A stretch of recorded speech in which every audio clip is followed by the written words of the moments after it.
So let's start. You're a new character to this film. Yes. So just can you tell us about your character and how this project came to you? Well, I got a phone call from my agent saying, there's a role possibly for you in Magic Mike too. And I was like, for me? I was like, okay. They were like, we just want you to read it and just know that Channing and Gregory want to get on a Skype call with you.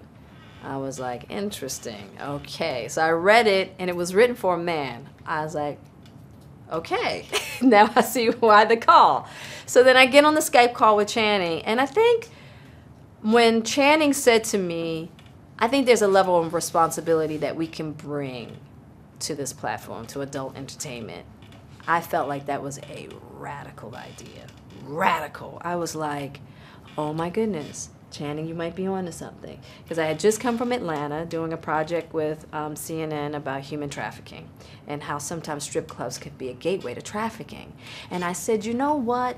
These environments are going to exist. So it's not about them not existing. It's about elevating how they exist. And I was like, wow, what a beautiful way to explore this idea through this movie. And the fact that Channing was even sensitive to that, and someone in his position finding that to be important was really, I had to go on that ride with him. Yeah, you did amazing. Thank you. So how much of this character did you create on your own? Because as you said, it was initially for a male role. Yeah. And then I believe that you took it and took it even a step further, and you sort of, there's a lot of empowerment in what you brought to it. So can you talk about how that all came about for you? You know, it's so funny because when I was thinking about the character, I wasn't necessarily thinking about empowerment as I was thinking about exaltation, right? I was like, I want every woman that walks into this theater and is in the presence of Rome to feel like they have the freedom to be the women that they want to be in this erotic, sensual environment. Because so often women are told how they should relate to sex, how they should relate to their bodies. Very rarely are women given the freedom to explore and find their own sexual identity, right? And so that was really important for me.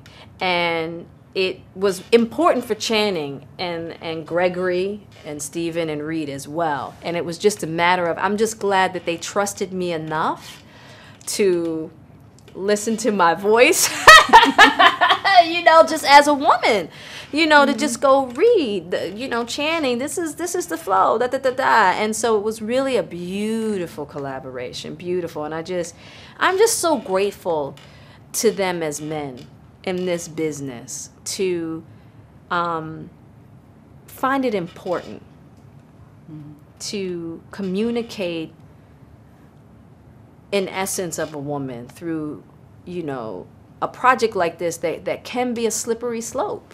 You know, it can be a slippery slope, right?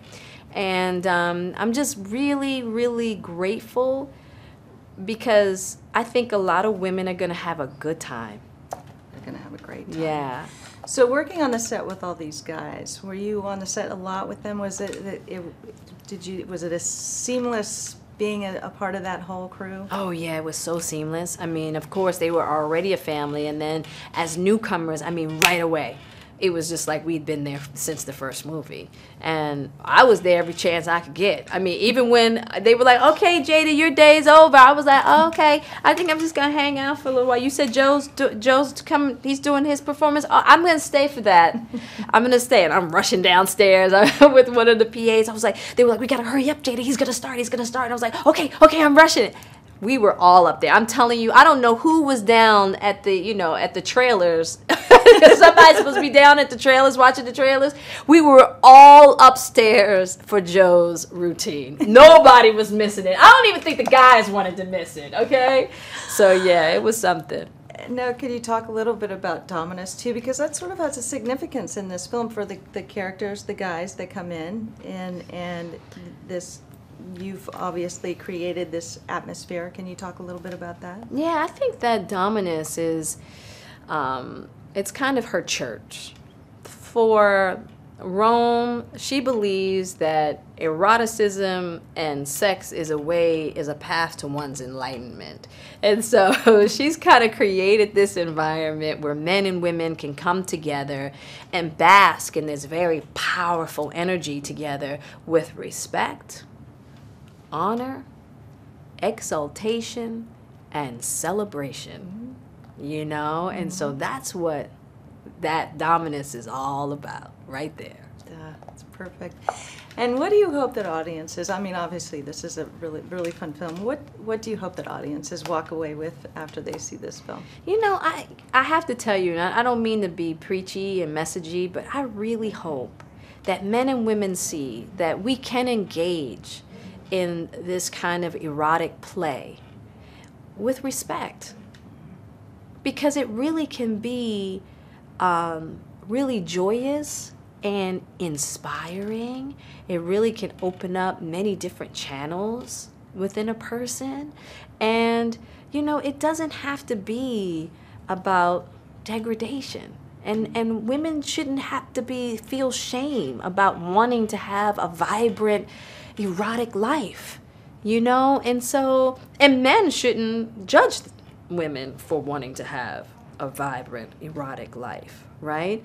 And so I'm really hoping that it can start kind of opening a window towards other gateways and paths. I mean, because this is just a tiny opening, you know what I mean? So I'm just hoping that maybe that gateway will open up even more and other things will come that will give us that opportunity as well.